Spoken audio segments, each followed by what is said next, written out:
Hi and welcome to the second part of the video lesson Win Easily. My name is Igor Smirnov, I'm an international grandmaster and chess coach. In this lesson we will keep talking about the simplest way for a win. More precisely, I'm going to show you how to beat attackers.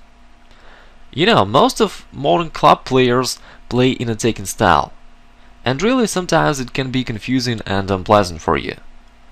In the first part of this lesson, we discovered that a typical club player only can attack and use tactical tricks. Nevertheless, sometimes it can create serious problems for you. Really, it's simpler to attack than to defend. Attacker side just pushes his pieces forward and creates some threats, while a defender has to solve difficult problems. In this lesson, I'll give you a few simple practical recommendations that will help you to feel alright against any aggressive opponent.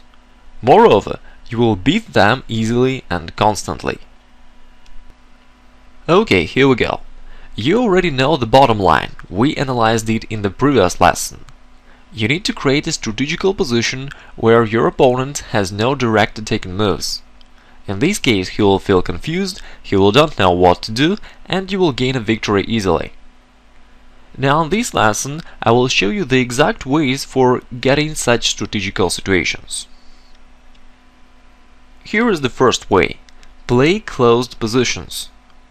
In the closed positions, there are no possibilities for direct attacking moves. Usually there are no tactical tricks.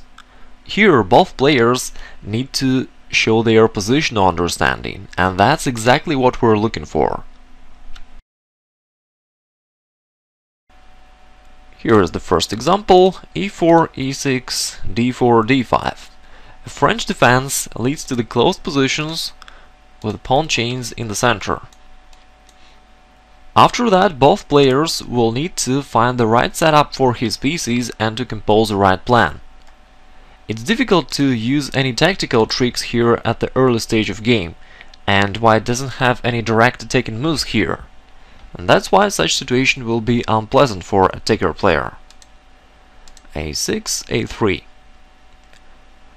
I know that a3 is a theoretical move, and it was played many times already, but nevertheless, you see that this move doesn't do much. In an opening we should develop pieces, while the idea of the move a3 is not so clear. You may wonder, but what about the black's move a6? There is a huge difference here. In the French defense, black is going to attack on the queen side, and for this purpose he will play a6 and b5 and will develop his attack there. Therefore the black's move a6 helps black to realize his plan, while the white's move a3 is pretty useless actually. Okay, let's move on. Black took, then bishop c5. Here white played g3. Okay, white decided to develop his bishop on the g2 probably. Then I have a question. Where is the most active position of this bishop? On this diagonal f1 a6 or on the diagonal g2 e4? Well, I guess that on the initial position the bishop has more active position. On the g2, the bishop's activity will be restricted by the black central pawn chain.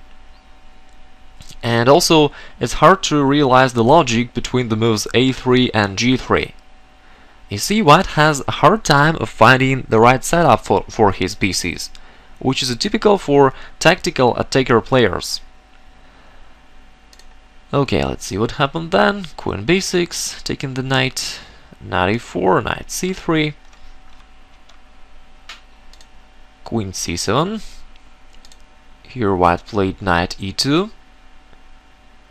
Well, again this move looks a bit strange, so okay, if white played g3 on the previous move, now it would be more logical to play bishop g2 here instead of knight e2, and then make castling and finally finish development. I know knight e2 overprotecting the d4 knight, but okay, it is not so crucial for white right now. So knight e2 is quite a bit logical, but nevertheless, why not to care about the all other pieces which are still standing on the first rank? Black made castling, bishop g2. Now after an exchange, black plays knight b6, aiming to the c4 square. Now white can feel the lack of a bishop on the right diagonal f1 a6, and he has to play b3, weakening his position even more. And now black can use the white's undeveloped position, making a breakthrough in the center. After f6, then e5, white has to take. Now queen takes e5, this is the forced inversion. Now the e3 bishop being attacked, so queen d2 and rook takes f6. Now white has to pay for all his previous mistakes. Black is controlling the f-file, that's why white cannot make short castling. The long castling is also unavailable because black will capture the a3 pawn. By the way, you remember that white played a3 by himself, and this move was totally useless for him during the whole game, and right now it only creates problems for white. At the same time, the black's plan is pretty obvious. Black will play bishop g4, then rook e8, and will simply mate the white's king or will win a lot of material on the e-file. Although the white player is a grandmaster, you can see that strategical problems were too difficult for him. He wasn't able to create a right setup of the pieces, to compose the right plan, and lost the game pretty easily.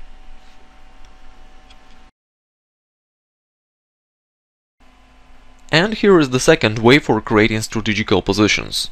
You should trade pieces. Well, this is pretty obvious actually. The more pieces you trade, the less quantity of tactical possibilities your opponent will have. And here I'd like to make one important note. Please don't think that trading pieces will lead to a draw. Definitely not. Remember, you're playing against a attacker. He will try to attack always, even in an endgame. He will try to mate your king, even if he doesn't have enough resources for that. In fact, such a attacking player will just make mistakes, will weaken his position, and this is how he can win even a simple and equal endgame position. Okay, I hope this is pretty clear, so let's go to the next item. Next, while playing against attackers, you should create a strong center. Now I will show you what I mean by this item.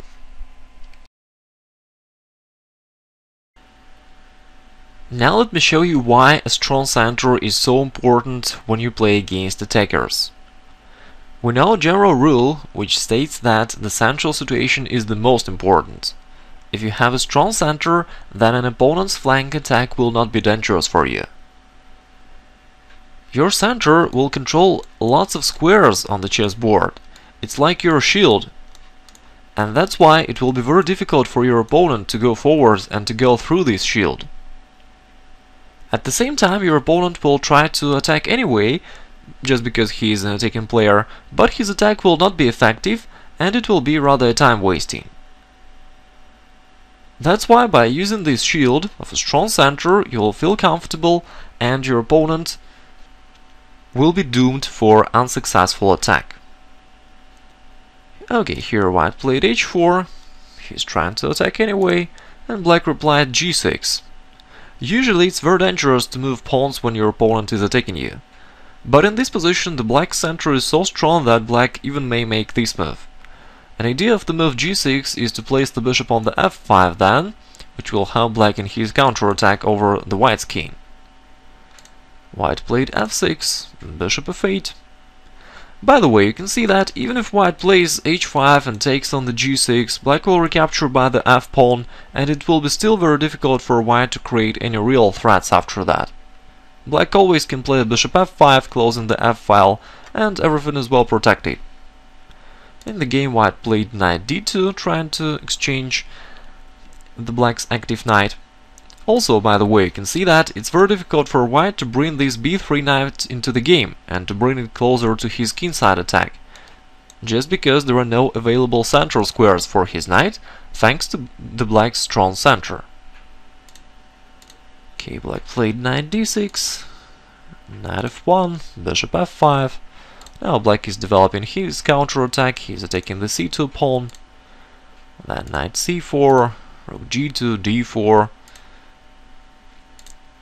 Okay, bishop e6, queen g3. You can see that during the whole game all the white's pieces are on the first ranks, and it's very difficult for white to move them forward and to create any real threats for black. And this is all because of the black's strong center. Now white plays h5. This move doesn't create any problems for black, doesn't create any threats. e3, and then after knight e3 black has a forcing win, because after queen c4 white is defenseless, he cannot prevent queen a2 mate.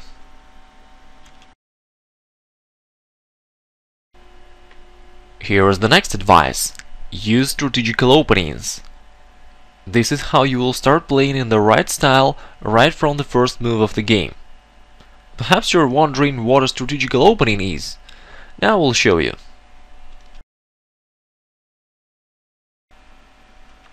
By saying a strategical opening, I mean a situation when there is no contact between opponents' pieces at the early stage of game. If pieces do not attack each other, then there are no direct attacking possibilities, and then there are no tactical ideas.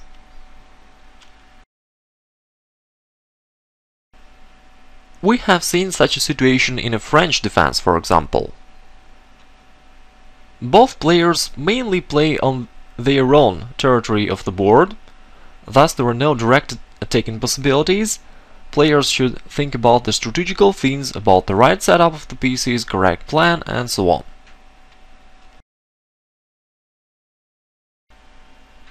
A similar situation happens in the classical variations of Rye Lopez. Both players do not try to attack each other at the early stage of game, they rather try to place their pieces on the good squares, strengthen their position, and prepare a realization of their middle game plans. In contrast to Sicilian defense, for example, there is no real contact between whites and blacks' pieces at the early stage of game. And that's good for us, because your opponent will not have any real tactical possibilities here. And here is my last advice concerning this topic. Use anti-blunders techniques. As we know, a typical club player can use different tactical tricks. This is one of his main weapons. That's why you should be careful. In order to prevent any sudden combinations from the side of your opponent, you should use special anti-blunders techniques. I explained them in a free lesson how to prevent blunders. Here you can see the address of the web page where you can get an access to this lesson. Even if you know this lesson already, I still recommend that you watch it again. It's very useful to study educational material several times. Furthermore, I strongly recommend that you do it, because only this way helps you to digest and to remember the new information well. Now you can see all 5 methods together. They help you to create a strategical position where a positional understanding of a certain player matters the most. For lack of such understanding, your opponent will have a hard time and will not know what to do.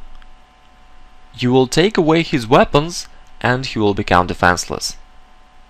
This is how you can win lots of games without even doing something special. Okay, this is all that I wanted to tell you here. Thanks for your attention. As usual, you're welcome to leave your comments about this video on my blog. Talk to you in the next videos and have a good day. Goodbye.